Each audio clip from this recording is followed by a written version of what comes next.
पता है, कभी कभी सबसे गहरी बातें वो लोग कह जाते हैं जो कभी बोलते ही नहीं। आज हम एक ऐसी ही कहानी सुनने वाले हैं। ओडिशा के एक छोटे से गांव की कहानी।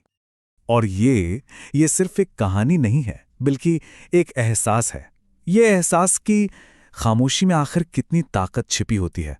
तो कहानी शुरू होती है एक बहुत पुराने बरगद के पेड़ से।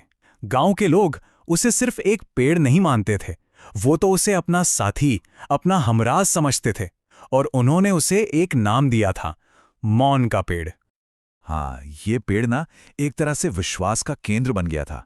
लोग हर सुबह उसके नीचे आकर बैठते और अपने मन की हर बात कह देते थे, अपनी चिंताएं, अपनी खुशियां, सब कुछ। और वो पेड़ बस खामोशी से सुनता रहता।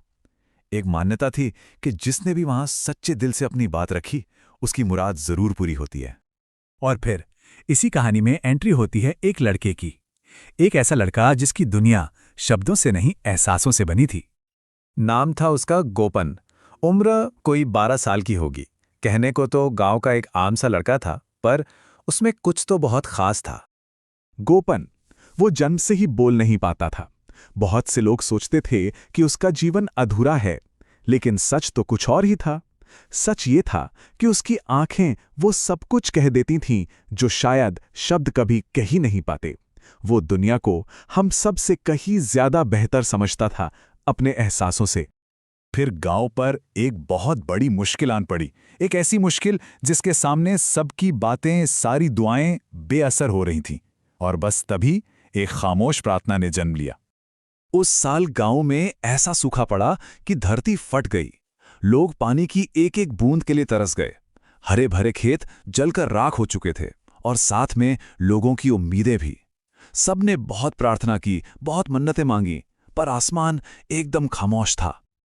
और इसी गहरी निराशा के बीच गोपन ने कुछ ऐसा किया जो कोई और नहीं कर रहा था। वो हर रोज उसी मौन पेड़ के पास जाता, चुपचाप हाथ जोड़ता और बस आसमान को देखता रहता। उसकी आंखों में एक अजीब सी उम्मीद थी, एक अनकही सी प्रार्थना। एक दिन बीता, फिर दूसरा। ऐसे ही पूरे 7 दिनों तक उसका ये सिलसिला चलता रहा। 7 दिन और 7 खामोश दुआएं। गांव वाले उसे देखते तो थे, पर उसकी उस खामोशी की गहराई को कोई समझ नहीं पा रहा था। और फिर वो रात आई, वो रात जब आसमान ने आखिरकार अपनी चुप्पी तोड़ी। जवाब किसी आवाज में नहीं आया, बल्कि बादलों की गड़गड़ाहट के साथ आया।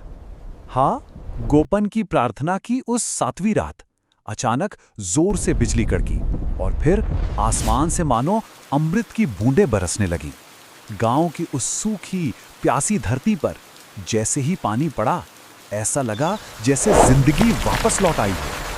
पूरा का पूरा गांव खुशी से नाचने गाने लगा।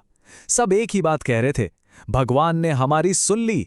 लेकिन गोपन, वो बस खड़ा, हल्का सा मुस्कुराया, उसने पेड़ की जड़ों को छुआ और चुपचाप अपने घर की ओर चला गया। लेकिन कहानी का, या कहूं कि असली चमत्कार का राज तो अगली सुबह खुलना बाकी था।